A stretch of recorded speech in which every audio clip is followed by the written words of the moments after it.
We are heading almost to the barn. It is Monday, December the 27th. A beautiful Christmas weekend, a beautiful Christmas holiday with my family and with Amy's sister, Matt, Jenna, Claire, and Cohen. We had a great weekend, and now we're getting back to work, but still Christmas holidays. Still lighthearted and very happy about everything going on. I'll tell you, I was very shocked yesterday.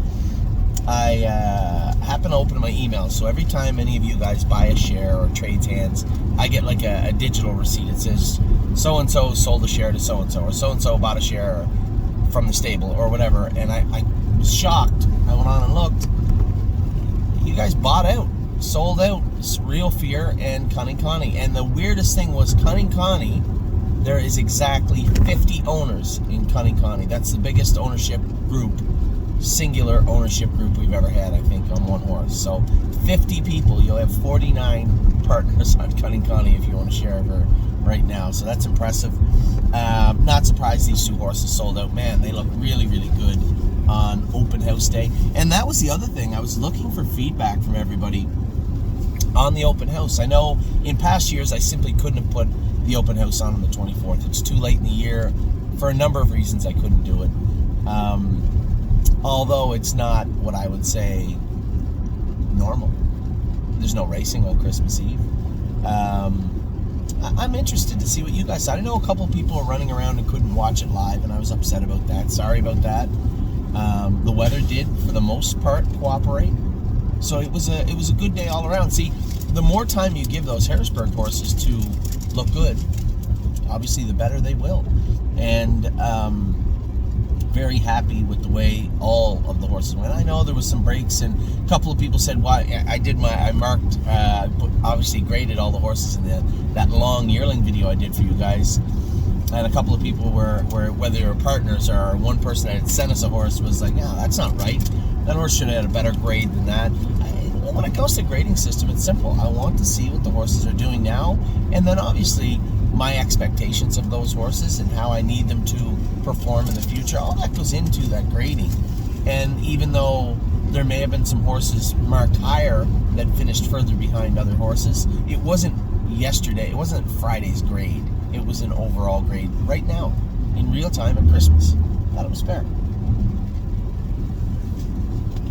But I would be interested in hearing what you thought of the broadcast. I know the broadcast was good from Curtis, and I know the numbers were screwed up, and I was very angry about that. You would think, as grown, mature adults, we could get the numbers, just the colors, properly. I know Addie's learning them now in preschool. You would think that we'd be able to get those proper. What had happened was our employees also have a copy of the master list, and they were checking the master list, but the master list was not the final list, right?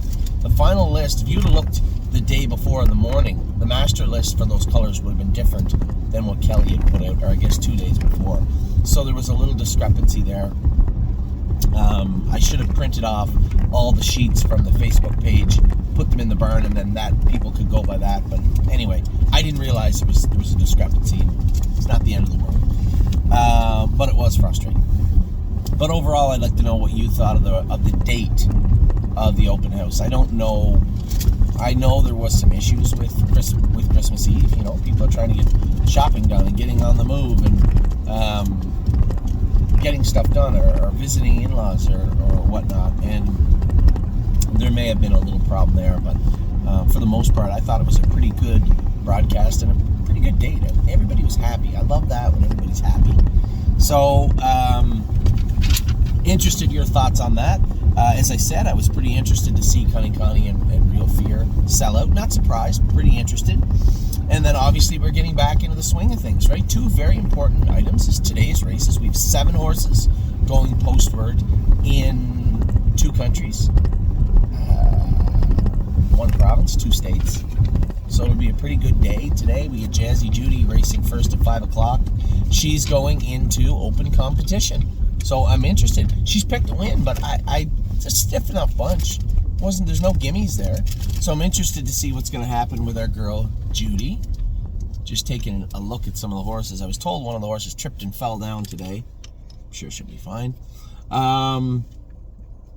So yeah, we have 7 in tonight. Jazzy, Judy, Simba, Stonebridge Simba's in tonight. Torta Lindy is in tonight. Yes is in tonight. That's Ohio and Delaware. Then you come over here to Canada, and we have Globetrotting, White Tiger, and Locatelli, who are all in to go tonight. So that's going to be a real interesting day for us. And I guess the most noteworthy piece of information to pass to you is that on January 17th, it's coming up, and I may as well start pushing it now.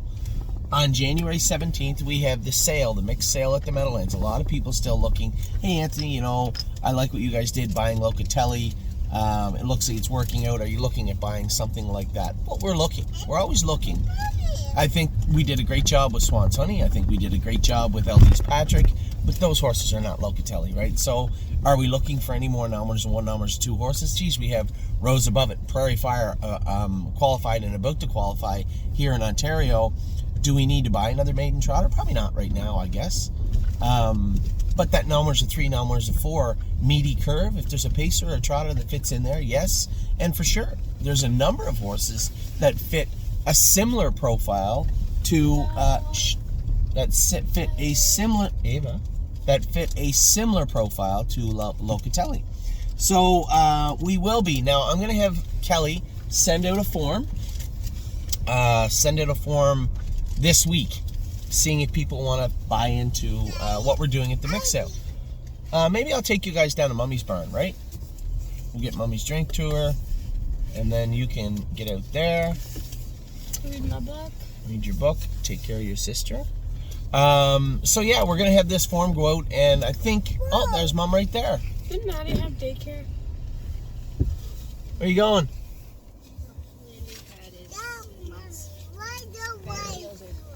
Yeah, well, he needs to be on Fulveston also. So, Angelica's here. Get some Fulveston. Why would she leave? I saw her pulling, and then she left. Okay. Because I think they grabbed Hennessy. Yeah. We're getting out right now, honey. So yes, we're gonna have a form sent out to see if anybody wants to be involved with what we're trying to do with I was gonna say Harrisburg, at the Meadowlands mix sale. We're probably gonna look if we're gonna be serious about looking for a horse like a Locatelli. And I have a quick glance of the sale. There are some there. Beep, you're backing up. Beep, all done. There are some horses there that fit that bill.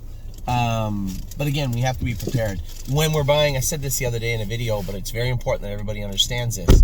When we're buying aged horses, we can't race them until they're completely paid for, right? It's not like the babies where we can get them and train them and, you know, we got a couple weeks to pay for them. We can't. Shh, we're getting out, honey. We're getting out. Hey, put that away right now. What? Put it away for a minute and take care of your sister. I'm going to take it away. You can't race those horses until they're paid for. So we need the horses to be paid for if we're going to go there. So Locatelli type horse, he was $93,000 on gate. So between $80,000 and $90,000 for him, and maybe a non-winners of 3, non-winners of 4, pacer or trotter. It'll be easy to give you guys a short list of who we're looking at. Probably I would suggest there'll be 8 to 10 horses on that list, and we may or may not be able to afford any of them. We may or may not be able to. Yeah, I can hold it. We may or may not be able to afford any of those horses, but for us to go there realistically and look, we have to be prepared to do so. So we'll probably put together a list for around $120,000. So that list will be 2 horses. There'll be a partnership form, just like we did with the babies, just like we did Lexington and Harrisburg. Bring her mitts, honey, please. Yeah. Thank you. There'll be a list formed for that sale and for that partnership. I would say $120,000. I don't think it makes any sense to spend any more than that. That would likely be 80 to 90 for that. I don't want to keep using that horse's name, right? Because it's hard to replace a horse like that. For the Locatelli type situation. And then again, maybe 30, 40, maybe even 50. So I need a little wiggle room there for a pacer that would fit. I think if we got a pacer that was a solid, non-winners a 4 and up pacer, that would help. But when it comes to the overall cost of what we're going to spend there, I would say $120,000 to $130,000 for that particular partnership. So we'll start working on that over the next coming days and weeks. We get time. I mean, we have 21 days before we're going to be at that sale. So lots of time to reach out to people, lots of time to get funds in place to go to that sale. So if you are somebody out there, if you're one of those people that have sent us messages and asking, are we getting another horse like that horse? Are we getting something a little deeper than we've got over the last few weeks? Then the answer is yes.